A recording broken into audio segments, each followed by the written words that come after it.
Jadi seperti permintaan kalian, kita akan bicara tentang eskatologis. Tentunya kalau bicara tentang eskatologis ini berbicara tentang prinsipil, tentang keadaan di akhir zaman. Kenapa? Karena sekarang ini banyak orang ketakutan kalau bicara tentang akhir zaman. Apalagi kalau kita zaman kita sekarang ini, banyak orang melihat tanda-tanda akhir zaman itu telah terjadi.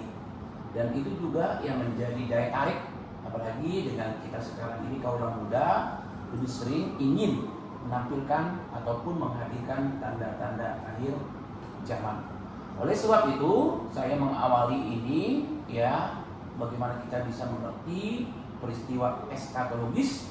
Kita harus ingat dulu dengan apa yang pernah dikatakan oleh Yesus sendiri.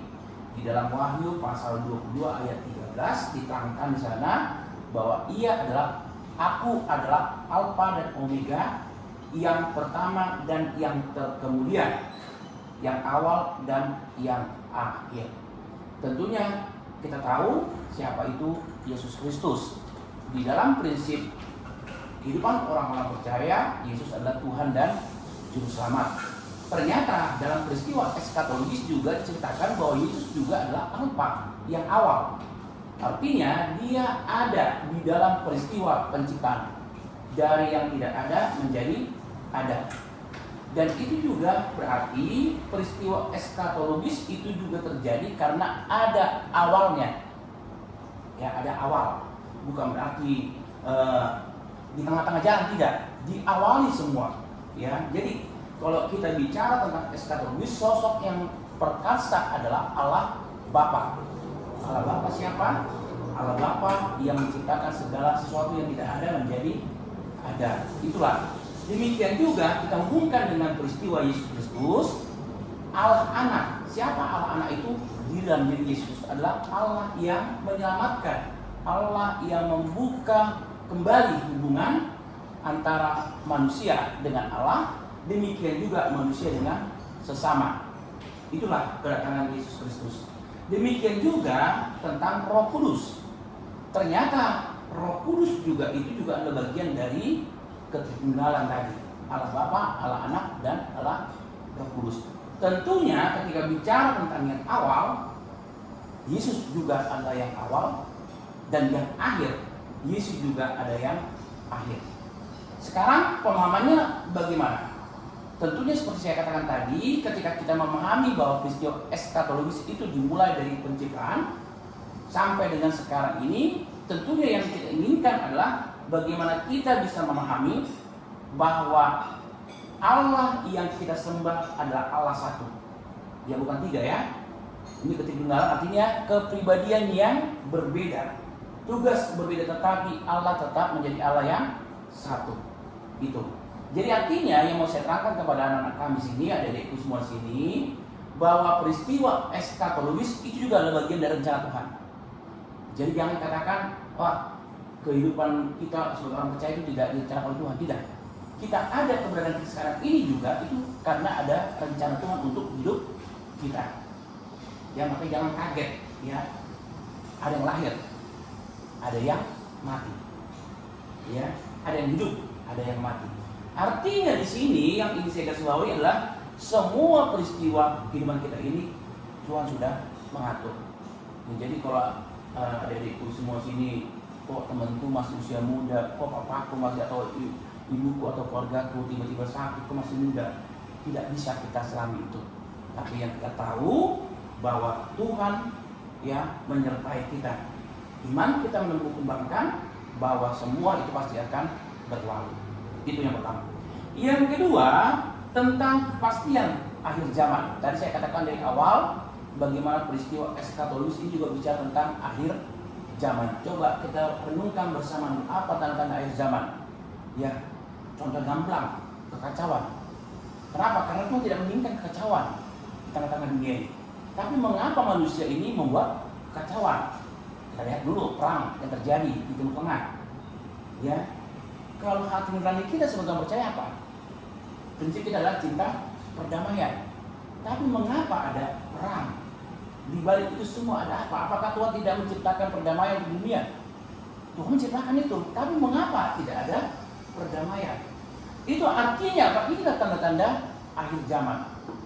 Ya, kenapa? Karena peperangan itu dimulai dari apa? Seperti halnya digambarkan dalam kitab Wahyu, naga. Ya, demikian juga dengan munculnya nabi-nabi palsu, munculnya semua yang atasnamakan Tuhan, munculnya semua para pemimpin tangan besi, ya, yang tidak mempercayai Tuhan atas kehidupannya. Artinya ini juga yang akan diawali peristiwa akhir zaman itu. Muncul lagi tidak saling mempercayai di tengah-tengah keluarga, istri, suami saling mencurigai, anak juga tidak lagi percaya kepada orang tuanya. Ini yang jadi permasalahannya. Oleh karena itu, pesan yang ingin saya bagikan kepada anak-anak kami, terlebih para pemuda-pemudi, khususnya kalian, ya, tanda-tanda akhir zaman sudah terjadi. Tapi bagaimana kita bisa memaknai tanda-tanda akhir zaman itu dengan perspektif iman percaya? Ya, artinya apa? Di kitab Wahyu sudah digambarkan peristiwa itu. Jadi sebagai orang percaya apa? Kita harus berani dan kita harus tetap setia mempertahankan. Kenapa? Karena Wahyu 13 yang katakan, hendaklah engkau setia sampai akhir, dan aku akan memberikan engkau mahkota kehidupan. Ya, setia sampai mati. Ya, jadi artinya akhir zaman itu telah terjadi. Cuma sekarang setia nggak kita? Atau karena ada kesulitan, ada penderitaan, ada permasalahan. Contohnya ya, apalagi kalian para pemuda-pemudi. Maaf, saya katakan, ya kalian mudah terpengaruh. Yang penting aku dapat dari dia. Ya, soal nanti agama nanti nomor 2 aja. Bisa nanti akhir hidup saya kembali jadi Kristen. Ya, apalagi kalian nanti yang berhadapan langsung dengan masyarakat, yang berhadapan langsung dengan pekerjaan, dengan tawaran, ayo tinggalkan agamamu, tinggalkan iman percayamu. Jadi, ya, karena saya sudah lihat sendiri langsung keadaan seperti itu. Saya mengalami seperti itu juga. Dan saya juga pernah ditawarkan juga seperti itu. Tinggalkan kependekanmu, ya, karena aku akan memberikan lebih dari apa yang kau terima waktu kau jadi pendeta. Itulah tanda-tanda akhir zaman. Itu yang ketiga. Yang kedua atau yang ketiga yang saya bagikan kepada kita adalah zaman di dunia ini sekarang zaman, ya saya katakan seperti kita belakang tangan. Kita pengen instan. Jadi peristiwa eskatologis bukan seperti halnya kita balikan telur. Kalau sudah matang harus kita balikan. Sebelum matang pun bisa kita balikan kan? Tapi justru peristiwa eskatologis itu butuh proses. Ya, bagaimana bentuk prosesnya? Tentunya ini juga bicara tentang peradilan. Coba dulu, kapan saya katakan orang baik? Coba dulu, ya. Kalau saya dikatakan orang baik ketika saya mampu, mau menolong, ketika saya siap membantu, ketika saya siap melakukan semua yang mendapatkan pujian. Tapi sekarang ini, apakah kebaikan saya itu, ya, kebaikan saya itu, bantuan saya itu dianggap sebuah saya orang baik, saya orang kudus, saya orang suci? Ternyata tidak. Kenapa? Karena di dunia ini tidak selamanya kebaikanmu akan dibalaskan dengan kebaikan. Banyak hal dalam peristiwa eskatologis ini demikian. Tapi justru ketika manusia itu bisa berubah, ternyata Tuhan tidak pernah berubah. Jadi artinya eskatologis eskatologis ini juga digambarkan bahwa Tuhan Yesus itu dia tetap sama dari awal dulu hingga sekarang. Dia tetap sama sampai dengan akhir zaman. Jadi artinya yang ini saya garis bawahi kepada adik-adik kami sini, ya, waktunya sudah berjalan. Bagaimana persiapan hati kita untuk menghadapi semua? Mampu nggak kita menghadapi itu? Kuat nggak kita? Layakkah kita menghadapi itu semua? Tapi justru yang dikatakan oleh Yesus ini luar biasa, bahwa peristiwa eskatologis ini adalah bentuk penghakiman kita yang sesungguhnya. Ya, jangan apa yang dikatakan Yesus, aku semua Tuhan, ya, berteriak mereka dalam penghakiman. Aku percaya kepada Yesus, aku berbuat baik, aku berbuat menolong, aku melakukan tindakan-tindakan yang dipandang baik oleh dunia. Tapi nyatanya apa? Hanyalah engkau. Kenapa? Karena yang kau kerjakan itu hanya untuk mencari kemuliaan, hanya untuk mencari supaya kau hebat, supaya kau tenar, supaya kau top. Contoh-contohnya, itulah gambarannya. Dan yang keempat, seperti apa tentang Alfa dan Omega tadi? Dialah yang awal, dialah yang akhir. Tentunya kalau dia yang awal, karena dia rakasa, dia bertanggung jawab sampai dengan akhirnya nantinya. Jadi artinya peristiwa eskatologis juga adalah gambaran bahwa Allah yang awal dia berencana untuk menciptakan, tapi oleh karena kebinasaan manusia, ya manusia jatuh dalam dosa, akhirnya hubungan manusia dan Allah putus.